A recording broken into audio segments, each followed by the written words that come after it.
അയ്യോ തീ. സൂത്ര, പുല്ല് നന്നായി വളരാനാണോ നനയ്ക്കുന്നത്? മണ്ടച്ചാരെ, തീ കെടുത്തിയതാ. അയ്യോ തീയോ? കൃത്യസമയത്ത് കണ്ടത് കൊണ്ട് കെടുത്താൻ പറ്റി. ചൂട് കൂടി വരികയാ, ഇനിയും തീപിടുത്തത്തിന് സാധ്യതയുണ്ട്. ഐഡിയ, തീ പെട്ടെന്ന് കെടുത്താൻ പരിശീലനം കൊടുത്താലോ? താൻ പോയി കുറച്ചുപേരെ വിളിച്ചോണ്ട് വാ. തീ പെട്ടെന്ന് കെടുത്താനാണ് പഠിക്കേണ്ടത്. ഒരുമിച്ച് വർക്ക് ചെയ്താൽ പെട്ടെന്ന് കെടുത്താം. കെടുത്തുന്നതിന് മുമ്പ് തീ കൃത്യസമയത്ത് കാണണം. തീ കെടുത്താനുള്ള ജോലികൾ വീതിച്ചെടുത്ത് ചെയ്യാം. ഒരാൾ വെള്ളം കൊണ്ടുവരുന്നു, രണ്ടാമൻ ഈ പുല്ല് കത്തിക്കുന്നു, മൂന്നാമൻ വെള്ളം ഒഴിച്ചു കൊടുക്കുന്നു.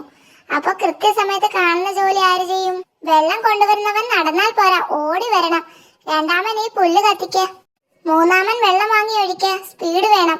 ഇനി വേറെ പുല്ല് കത്തിക്കാം, എന്നിട്ട് മൂന്നാമൻ വെള്ളം കൊണ്ടുപോവാ. മാറി മാറി ചെയ്താലേ എല്ലാവരും പഠിക്കൂ. പുല്ല് മാറ്റി ഒരു തവണ കൂടി ചെയ്തോ. ശരു, താൻ നോക്കണം. സൂത്ര, വെള്ളം കൊണ്ടുവരുന്നവനെ പോകാറായോ എന്ന്. ജോലി തീർത്തിട്ട് പോട്ടെ. പറ്റില്ല, ജോലി തീർത്തിട്ട് പോയാ മതി. തീർക്കാതെ തന്നെ വിടുന്ന പ്രശ്നമില്ല. എന്താ അവിടെ ഒരു പ്രശ്നം? വെള്ളം കൊണ്ടുവരുന്നവൻ നേരത്തെ പോയി, പുല്ല് കത്തിക്കേണ്ടവൻ ജോലിയും തീർന്നിട്ടില്ല. തീ കെടുത്തുന്നവനെ കാണാനില്ലല്ലോ.